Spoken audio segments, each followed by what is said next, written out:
लो जी आ पिंड दे बच्चे आ जी ते कुल्फियां खा रहे हैं। कुल्फी आउंदी खानी? हाँ जी। कितना खाई दी आ? चूस चूस के? हाँ। अच्छा लो जी आ इधर बच्चे होर इट सिट पुट रहे हैं। ओ बकरी चल रही है जी।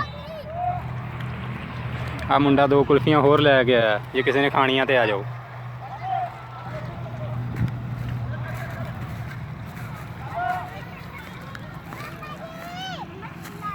ਉਹ ਚੱਲ ਰਹੀਆਂ ਜੀ ਬੱਕਰੀਆਂ, ਨਾਲੇ ਲੋਕ ਬੱਕਰੀਆਂ ਚਾਹ ਦੇ ਨਾਲੇ ਸੈਰ ਕਰਦੇ ਆ।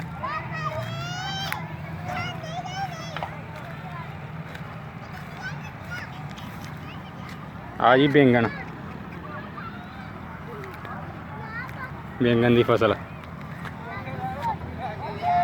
ਉਹ ਭਾਈ ਪੱਠੇ ਵੱਢ ਕੇ ਲੈ ਕੇ ਜਾ ਰਿਹਾ ਵਿੱਚ ਬੱਕਰੀਆਂ ਨੂੰ ਪਾਉਣ ਲਈ।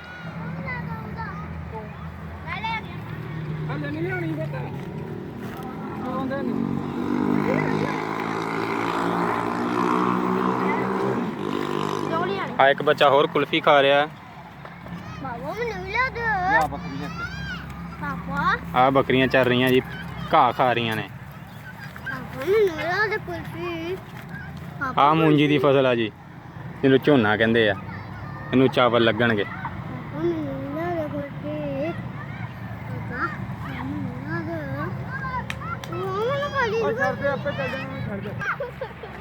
ਹੋ ਜੀ ਆ ਸਾਡੇ ਪਿੰਡ ਲੱਗਾ ਜੀ ਜੈਦ ਵਾਲਿਆਂ ਦਾ ਟਾਵਰ, ਤੇ ਸਿਗਨਲ ਆਉਂਦੇ ਆ ਸਿਰਫ, ਤੇ ਕਨੈਕਟੀਵਿਟੀ ਨੈਟ ਨੁੱਟ ਕੋਈ ਨਹੀਂ ਜੇ ਚੱਲਦਾ ਇੱਥੇ।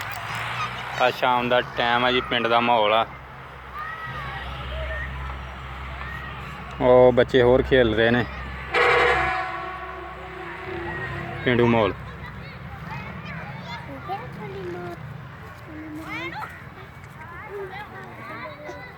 ਉਹ ਮਸਜਿਦ ਵਲਾਇਤ ਆ ਜੀ, ਤੁਹਾਨੂੰ ਨਜ਼ਰ ਆ ਰਹੀ ਹੋਣੀ।